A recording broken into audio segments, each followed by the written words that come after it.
لا تحصى ولا تعد. ثم الصلاة والسلام على حبيبنا صلى الله عليه وآله وسلم الذي أرسله الله جل وعلا رحمة للعالمين، وما أرسلناك إلا رحمة للعالمين. أيها الإخوة، بعد سفرنا هذا من مكة من فرنسا بعون الله جل وعلا، وجعلنا الله سبحانه وتعالى من الذين اختارهم، لأن الله جل وعلا يخلق ما يشاء ويختار. مما خلق الله سبحانه وتعالى اختارنا لزيارة بيته جل وعلا لكي نؤدي هذه العمرة، ونسأل الله سبحانه وتعالى القبول، نسأله سبحانه وتعالى ليتقبل منا. أيها الإخوة، فهذه زيارة بإذن الله تعالى زيارة وجيزة لكي نكثر التدبر والتأمل حول ديننا، أي علاقتنا بيننا وبين خالقنا جل وعلا. فها نحن في غار يسمى غار الثور.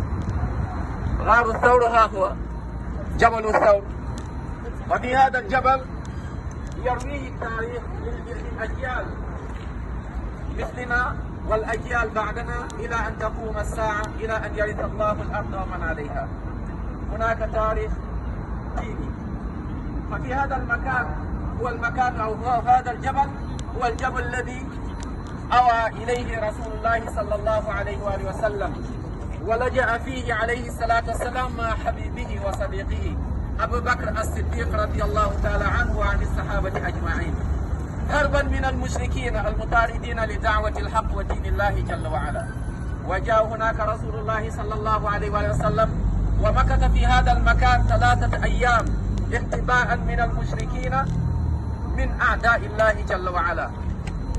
صلى الله عليه وآله وسلم نوى بهذا السفر إلى إن شاء الله تعالى الوصول إلى المدينة، إلى يثرب اسمه آنذاك، إلى المدينة، وكان مع أبو بكر الصديق رضي الله عنه. Chers frères, donc Inch'Allah, là on est en pleine visite, Inch'Allah ta'ala, après avoir quitté, Masha'Allah, donc la France, et on est là aujourd'hui dans un meilleur endroit. Allah subhanahu wa ta'ala, il crée, Jalla wa ala, sa création, ses créatures, et dans ce qu'il a créé, Jalla wa ala, il choisit.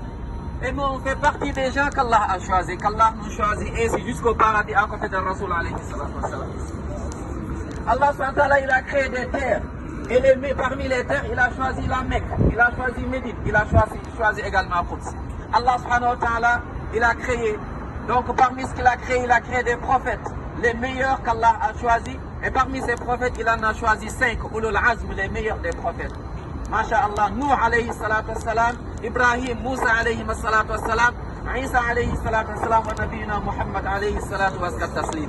Et parmi tous ces prophètes, le meilleur c'est Muhammad sallallahu alayhi wa sallam.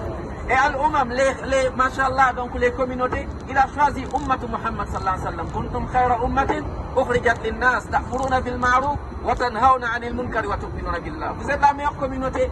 On est fait surtout pour les gens, mais à condition ta'muruna bil ma'ruf, vous recommandez le bien après l'avoir déjà fait. Vous